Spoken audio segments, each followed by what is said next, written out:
Thank you. Thank you. All right, joining us from the Land Trust, tell us who you are and what you do. Sure. Good morning. Thanks for having us.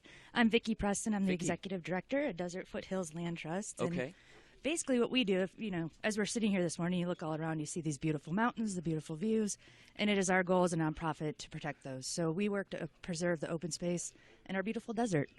And I think our biggest push lately has really been, it's not enough to just protect those, but we need to make sure that we're connecting people to those. So we're doing a lot to bring people to our lands that we're protecting. How has the community response been to what you guys are trying to do locally and protect the environment? Oh, it's great. I mean, you see it, everybody here. We're all up here for one reason. It's beautiful. It's absolutely beautiful. We're nestled into the foothills. You just don't get to see these beautiful vistas in a lot of the other places in the valley. So it's really special, and everybody really supports us. And, we partner with so many of the other people you've talked to today. That's what's also really great about this community is there's just this sense of partnership. And there's so many nonprofits up here doing such great work. And so we kind of spread the wealth. I think everybody here sitting here volunteers for probably at least one of these organizations, if not all of them. So that's great. Yeah, it really is great having such a great sense of community up here. What are some of the events, specific events that you run and support? Do we have some things coming up? We do. We have a lot coming up. What we're probably most known for is we do the hikes to the cave that Cave Creek is named for. Okay. We use the term cave pretty generously. It's kind of just a little rock outcropping, but we'll call it a cave. All right. Okay. And it's worked for this long, right? That's right. That's right. And it's hard to get onto. It's protected by us permanently by a conservation easement, so we don't own it. But the owners of the cave have been generous enough to allow us to go there to lead hikes to share this with the community.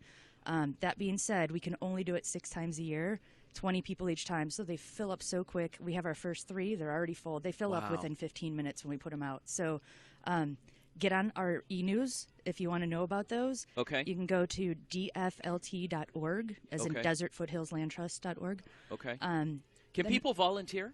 Absolutely, yeah. Okay. We are always looking for people to help lead hikes. Wow. Okay. You could be. So you got to be kind of in shape, right?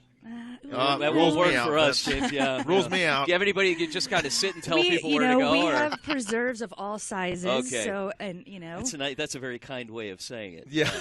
Okay. I think you guys can make it. I think it's good. Okay. All right. We also have a really big fun day coming up. It's for families, but it's also for the adult kids too. It's called Desert Discovery Day. It's November 16th. It's out at our Jewel of the Creek Preserve, which is up near Spur Cross. Okay. It is so much fun. You'll see a lot of the people you talk to. We partner with Y. We have Wild at Heart. We'll have live animals, free food, and it really is. It's just a way to get people out in the desert that maybe are a little afraid to get out there. Yeah.